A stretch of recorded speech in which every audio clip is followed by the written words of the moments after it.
Halo Besti, cuan lover. Assalamualaikum warahmatullahi wabarakatuh. Kembali lagi di channel Cak Nawi, channelnya orang-orang beruntung. Oke, tema kali ini lebih luas lagi. Tidak hanya soal uang, tapi lebih pada dimensi yang lain, yaitu adalah menjadi developernya jin. Nah, ini pasti jin-jin semua pada berkumpul ini ya, melihat tayangan ini ya. Ini nyata dan real. Oke, basic saya adalah di bidang properti, perumahan. Dulu juga saya membuat konsep perumahan, kemudian membuat skema keuangan, kemudian marketing dan sebagainya. Saya di bidang itu memangnya. Nah, kali ini lebih melompat ya.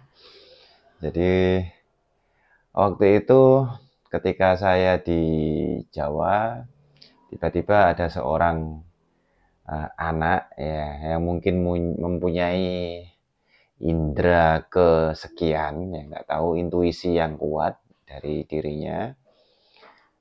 Kemudian tiba-tiba dia mendatangi saya. Waktu itu saya lagi ngopi di kafe.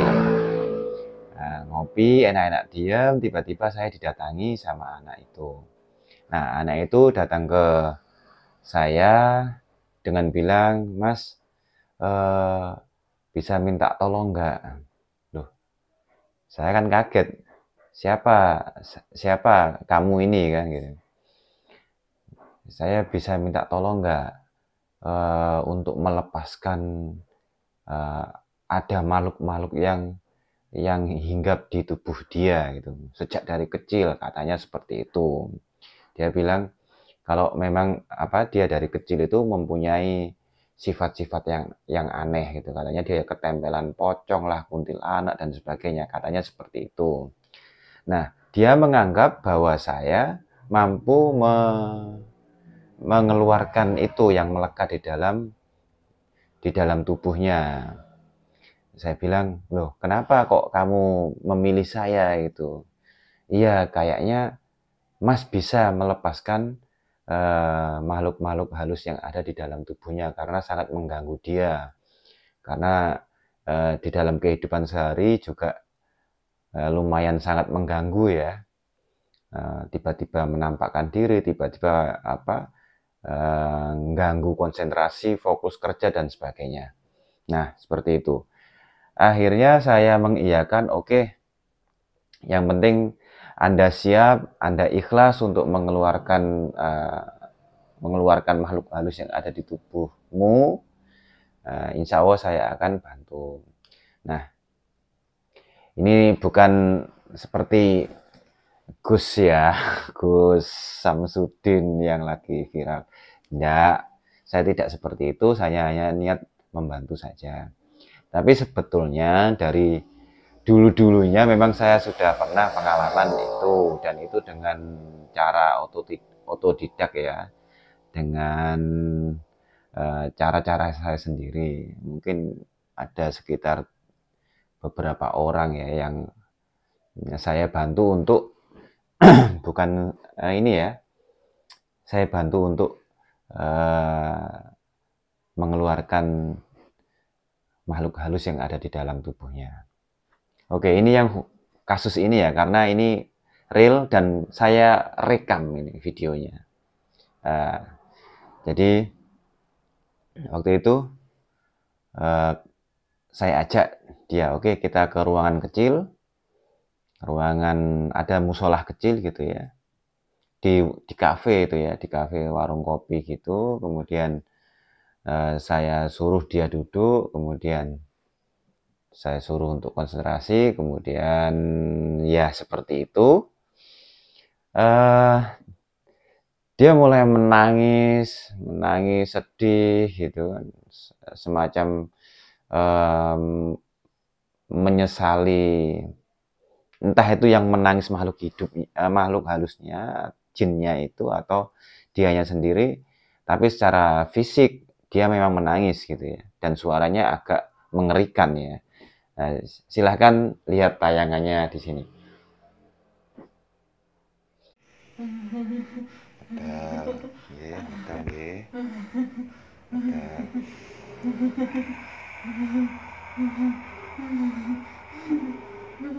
Pun medal. Pun. Nggih, medal. Maksudin pun wonten sing jagi. Gusti Allah ingkang jagi. Pun medal. Pun pindah. Pindah ten griya sing sae, kula damelaken griya sing sae nggih.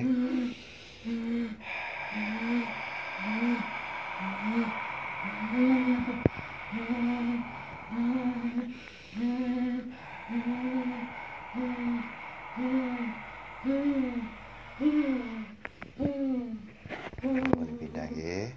Oke. Setelah melihat tayangan tadi, ini saya tekadkan memang untuk merekam itu saya tekankan. Khawatir nanti apa ya, jinnya marah atau gimana nggak tahu. Saya rekam, kemudian kurang lebih 1 menit ya, 50 detik ya, rekam sudah selesai. Dan prosesnya itu kurang lebih sekitar 20 atau setengah 20 menit atau setengah jam ya.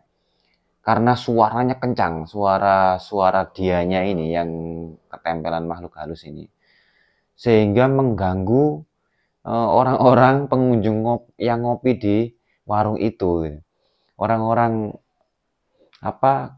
konsumen itu jadi pertanyaan, ada apa kok teriak-teriak, memang suaranya kencang sekali, dan akhirnya bubar. Jadi pengunjung itu bubar pulang semua, habis sudah. Karena saking mungkin takut atau khawatir ya waktu itu. Dan memang kejadian itu malam-malam, dianya minta untuk segera dibersihkan dari makhluk halus itu. Nah, teori yang saya lakukan seperti apa? Ini berkaitan dengan energi variabel semesta. Ya seperti biasa, saya tidak menggunakan banyak amalan-amalan ya, tidak membaca ya, bismillah itu umum ya, tapi tidak membaca surat-surat tertentu.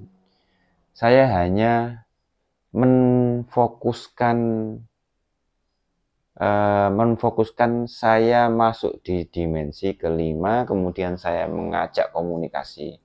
Kenapa sih saya ngomong dimensi kelima, dimensi ketiga? Kita ini sekarang hidup di dimensi ketiga. Meter ini dimensi ketiga. Ya. Sedangkan makhluk halus itu ada di dimensi kelima. Nah, kita ini kan juga makhluk halus sebenarnya. Ada kita makhluk halusnya itu di higher self. Nah, untuk mengkomunikasikan kita harus masuk di gelombang seperti biasa. Gelombang apa? Alpha, theta. Nah, ketika kita sudah masuk di gelombang itu, maka kita bisa mengakses makhluk halus itu. Nah, makhluk halus itu sebenarnya gelombangnya lebih rendah daripada kita. Mereka ini makhluk yang golongannya gelombang yang lebih low. Kita golongan lebih tinggi. Jadi, kalau kita menciptakan sesuatu kepada makhluk halus itu, maka langsung terjadi. Contoh, yang saya katakan kepada si makhluk halus itu cuma gini, ayo silahkan keluar, ya silahkan keluar. Saya kasih kalian tempat yang lebih bagus. Saya kasih tempat kalian yang lebih bagus. Saya buatkan rumah untuk kamu. Kan begitu. Silahkan pindah, karena anak ini sudah ada yang menjaga. Silahkan pindah di sana. Saya akan buatkan kamu rumah ya. Nah, sudah, rumahnya sudah jadi. Saya mengimajinasikan sebuah rumah. Sebuah rumah, karena memang waktu itu makhluk halusnya ada 4 ya, teman-teman. Suami, istri, sama teman-temannya kurang lebih ada 4. Saya buatkan rumah. Nah, itu silahkan. sudah jadi rumahnya. Dan seketika itu mereka semua keluar dan berpindah ke rumah itu. Hanya seperti itu saja. Dan kita dengan bahasa yang baik, bahasa-bahasa yang penuh cinta dan kasih sayang, teman-teman. Jadi ini pentingnya bahasa komunikasi yang baik kepada siapapun, dengan makhluk halus sekalipun, ya. Jadi apalagi dengan manusia, kita harus penuh dengan kasih sayang. Kita memang jargon umat kita ini kan rahmatan lil alamin gitu kan. Rahmatan, memberi rahmat seluruh alam, memberi kasih sayang seluruh alam, ya. Makanya di sini saya bilang alam semesta, variabel semesta, semuanya. Di zaman Nabi pun juga mengajari para jin, ya. Di zaman Nabi-Nabi dulu bahkan lebih itulah, saya mah gak ada apa-apanya kan gitu. Jadi kita cukup memvisualisasikan rumah.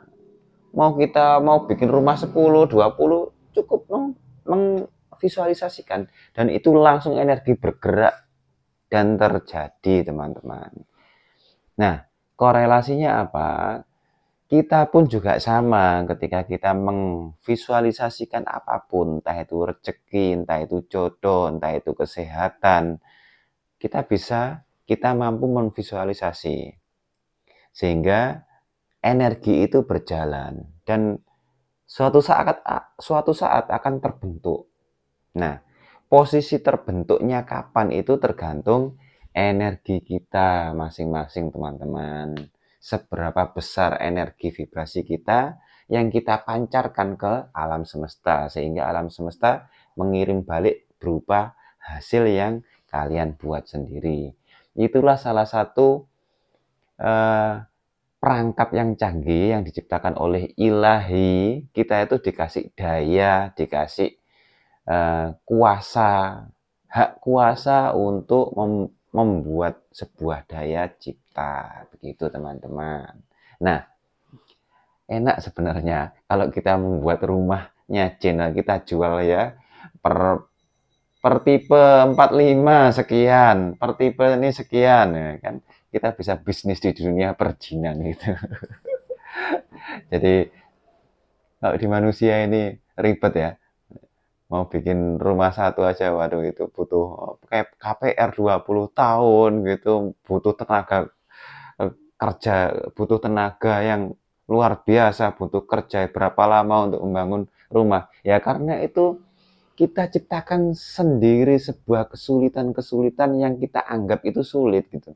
Beli rumah itu mahal, beli mobil itu mahal, sehat itu mahal, dan sebagainya. Padahal sehat itu ada di dalam diri kita. Nah, kita sekarang semuanya belajar, saya pun juga belajar.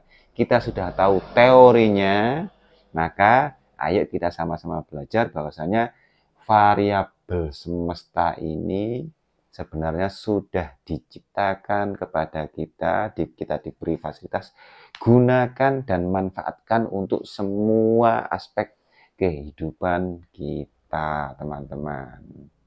Begitu. Jadi saya menggunakan bukan trik ya, menggunakan tata cara yang dulu sudah saya gunakan, misalkan ayat kursi, kemudian surat-surat tertentu untuk mengusir makhluk halus gitu kan. Dan ternyata untuk hal ini saya menggunakan teknik memvisualisasi. Ternyata juga bisa dan berpengaruh. Apalagi dengan jalur syariat agama dikombinasikan dengan visualisasi, dikombinasikan dengan mindset, dengan feeling hati yang kuat, ya semuanya akan blur jadinya. Sempurna, teman-teman. Ya, sempurna itu memang semuanya hanya beliau gitu kan. Nah, itu salah satu variabel, masih banyak mungkin dengan cara-cara yang lain, dengan semburan, dengan dengan ilmu-ilmu yang macam-macam yang di luar sana gitu, saya nggak mau mengejar sesuatu. Ini saya Cak Nawi membahas dari sisi variabel semesta. Oke, terima kasih dari Cak Nawi. Assalamualaikum warahmatullahi wabarakatuh.